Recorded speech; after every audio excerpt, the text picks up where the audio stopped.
some housekeeping items real quick. There are some thumb drives we're going to hand out with some assets on it in just a minute. There's a full press release that will come out with some of this information as well. As always, as everybody knows, email me if you have any other questions beyond the information that's given.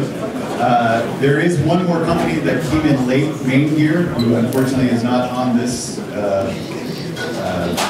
display behind me, but they are on the press release. And I think that's it. So without further ado, I'd like to introduce Gabe Newell, who's going to tell you some more about Steam Machines and make an announcement here tonight for us.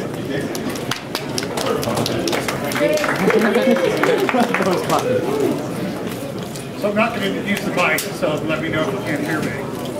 This has been a great year for the PC. So this has been a great year for the PC. We're up to 65 million accounts on Steam. We have 6 million people simultaneous. I think with the holiday season just passed, we were about 62% year-over-year revenue growth. And my favorite statistic is that Dota 2 is bigger than Monday Night Football. So why? I mean, we're just one company in the PC space. Why are we seeing this continued growth? Why are we seeing users and games and hardware development? And we attribute it to the openness of the platform. That the PC is successful because we're all benefiting from the competition with each other. If Twitter comes along, our games benefit. If NVIDIA makes better graphics technology, all the games are going to shine. If we come out with a better game, people are going to buy more PCs. And that has been the engine of this growth. Now, a couple of years ago, we started to get pretty worried that maybe that openness was going to be challenged, that there was success in proprietary platforms in the living room and in mobile, and that was going to cause our entire industry to sort of step away from the opportunity of openness. We started to think, like, what can we do?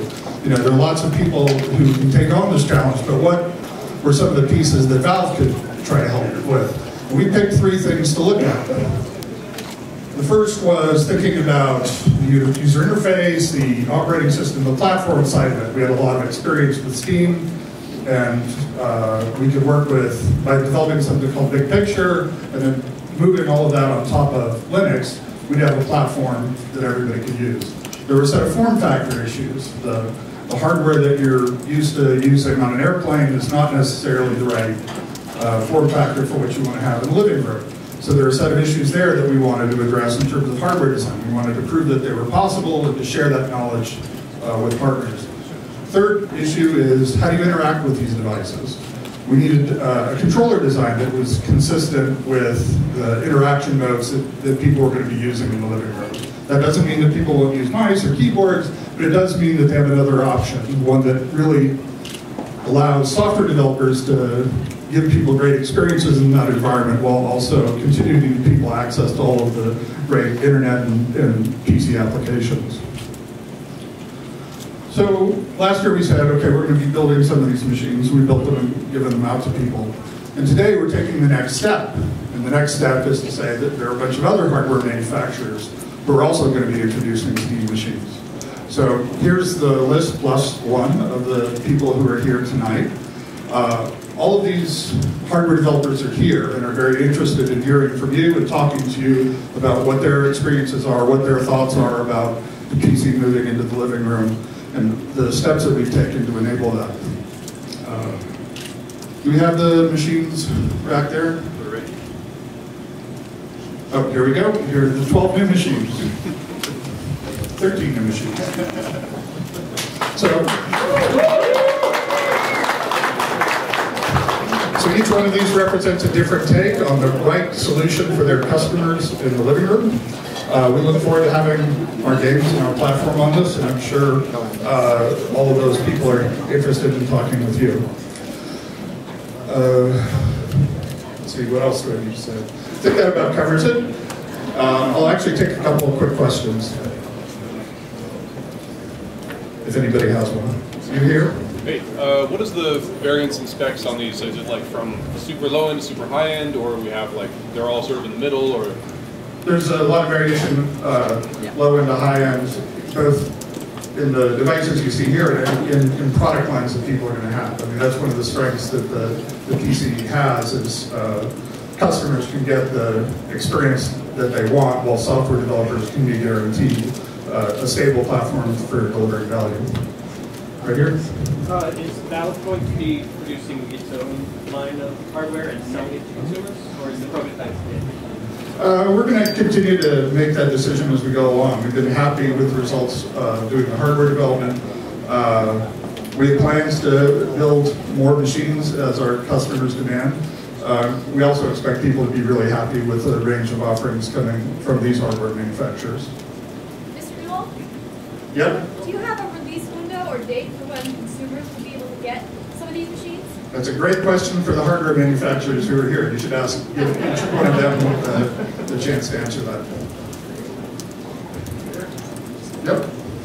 Did you say that Valve's going to be making hardware as well? We didn't, I mean, we made 300, which is a very tiny step, but I guess everything starts with a small step. You know, we'll make what we need to. We really view our role in this as being enabling. So whatever we can do that's going to be helpful to other hardware manufacturers, whether it's with a controller design or with building specific kinds of boxes, that's what we're going to intend to do. It's very much how can we collaborate with the chip makers and the system integrators, what's the most useful thing for us to do? And part of the reason for holding events like this is to get feedback from them on what are the next problems they'd like us to take on. Are you guys going to be selling Steam controllers separately yourselves? Yeah, we'll be selling Steam controllers separately, and then other people will be selling their versions of Steam controllers as well. And how much would that be? Do you have a release date? No, we don't have a date or pricing on those yet. So Microsoft has announced 3 million units of Xbox One were sold at launch. Do you think, for the last 3 months, can you hit that target by the end of the year? Can you do 3 million units? Well, I mean, it'd take a while for them to catch up. I mean, we're at 65 million. I mean, part of what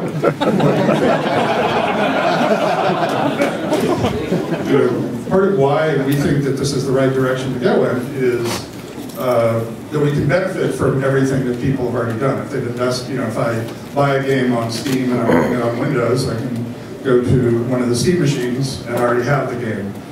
So you benefit as a developer, you benefit as a consumer in having that PC experience extended into the living room.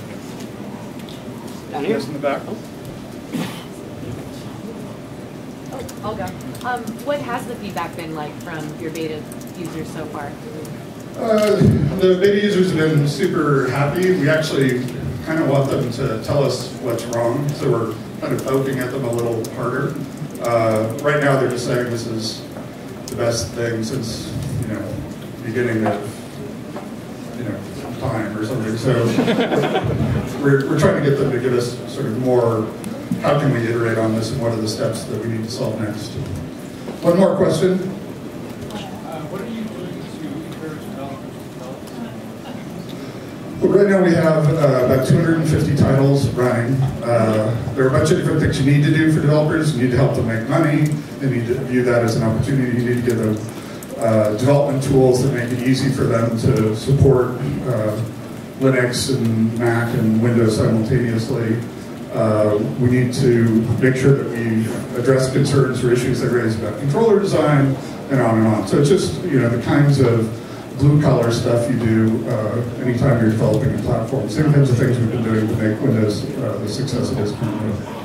So rather than talking to me, you should now be talking to the hardware manufacturers. They all have very interesting things to say, and I'd like to say thank you to all of them and to all of you for attending this evening.